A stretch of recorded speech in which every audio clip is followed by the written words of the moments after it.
Hello there, Server from 17 once again, introducing you to my Mass Effect 3 Insanity difficulty video walkthrough.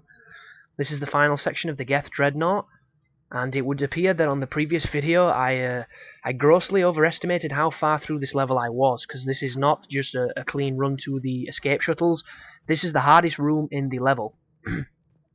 Excuse me.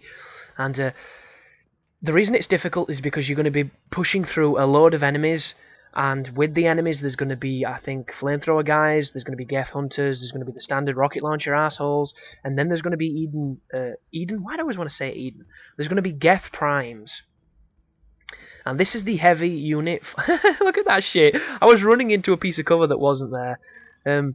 The Geth primes are basically the heavy unit for the Geth. And they do some serious damage. Not only can they drop little turrets that will shoot you, which is really gay, I don't like that move at all, but they have almost a concussive shot that they can fire at you that does massive damage. 2 of those and you're dead. They can get quite aggressive and they'll push you quite fast if you're not careful, and they're a difficult enemy, but they're also highly susceptible to Tali's sabotage, which makes them your best friend. And all you want to do on this section is kill the Geth any way you do it. Use sabotage to help it go smoother and to save your ammunition and all that good stuff, and you should be fine. And I've got a pretty funny story about this level when I first came through on my Insanity run on a New Game Plus.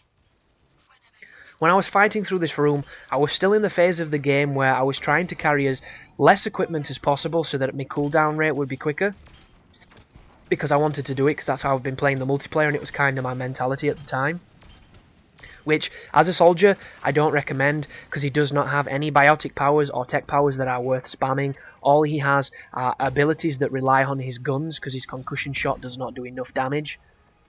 But when I got here, I got to the end of the room, and there was an Eden... I've done it again. Why am I obsessed with saying Eden Prime, just because it's a level off of Mass Effect 1? Strange. There was a Geth Prime, and I think there was one of his turrets, and there was a standard Geth trooper. And what was happening is I was completely out of ammo. One of my guys was dead. All I had was Tali, and I did not have sabotage at the time. I had the tech drone. I had the fucking combat drone that's garbage. Don't use that drone. It's awful.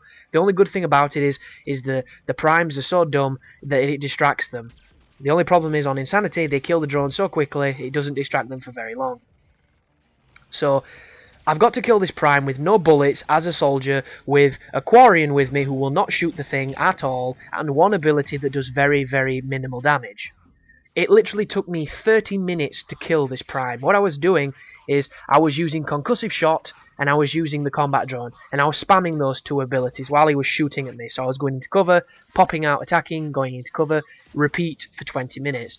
And the reason it took so long is because he was recovering his shield quicker than I was causing damage. And I ran all the way around the environment to try and find weapons, or ammo, should I say. I couldn't find a damn thing. It was a joke, an absolute joke, and it's all because I was not prepared for this firefight, and there was not enough ammo given to me. I didn't have the weapons, and I should have used a Medigel at the time, but I got into that routine of like, I'm going to kill this motherfucker if it kills me, and I did. But on this playthrough, as soon as I figured out that sabotage was a win button, this Geth Prime did not stand a chance. And just be careful of his turrets, because his turrets do a lot of damage. If you have Overload, it will kill them instantly, which is super effective. And I keep turning him into an ally and shooting him in the face with a sniper rifle. I know it's not the most polite approach to face an enemy, but yo, that guy's like 8 feet tall. There's no politeness needed. But as soon as you push through this, I think it's the last real challenge of the level, and the rest of it is all just, you know, climactic, getting out of dodge kind of scenario.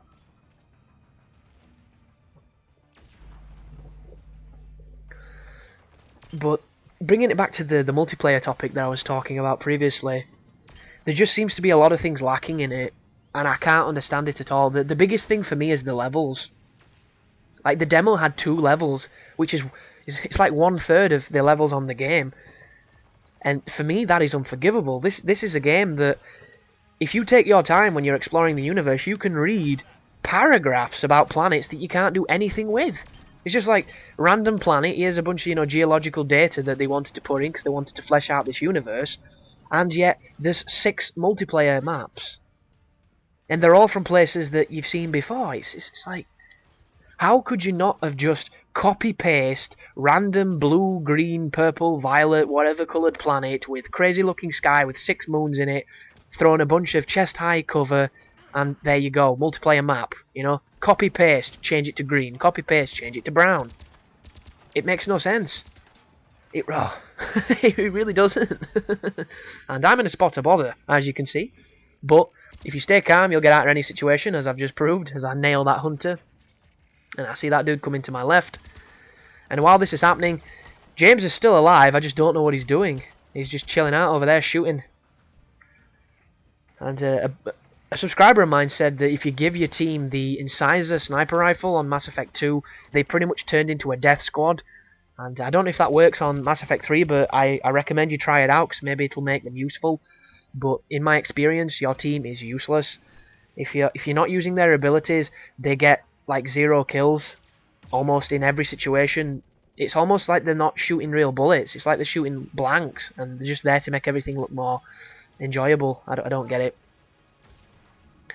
But this is the second and the last prime of this level. And he's just going to sit on this corner spamming turrets, so you want to be careful here, because when you move forward you risk getting hit by him and getting hit by his turrets, because they do a lot of damage. But as long as you can see him and you can target him, you can cheese him with the moves, and that piece of cover's stopping me from sabotaging him right now, but as soon as I get the sabotage on, he's going down. And look at him, the cheeky bastard, he knows what I'm doing. So I throw a grenade to try and lure him out. It bounces off a piece of cover. That is a bad grenade throw. And I'm surprised I've not put my Scorpion on, because whenever I take on an enemy that's fat and it's doing my head in, as I would say, I just start hitting it with that. Just stick a load of blobs of jizz on them and make them blow up. But look at this guy's life. And if you're playing on a New Game Plus, he will have even more life. Ridiculous. Like, there's a YouTuber that I watch called XCal that I'm sure a lot of people have heard of, and he's doing a playthrough of Mass Effect on Insanity, and the save that he's carried over is one that he's created on like a website, because he didn't play the other games on PC, so he started at level 60, and he's going to have so much fun with the bullet sponge enemies. It's going to be horrific. Especially later on, where, like the Banshees just, they go for days. They really do. They're like Duracell bunnies. It's ridiculous. But make sure that you're checking the environments as thoroughly as you can. You never know what you're going to miss. There are weapons laid around. There's cash. There's intel. There's all sorts of jazz that you want to try and find if you can.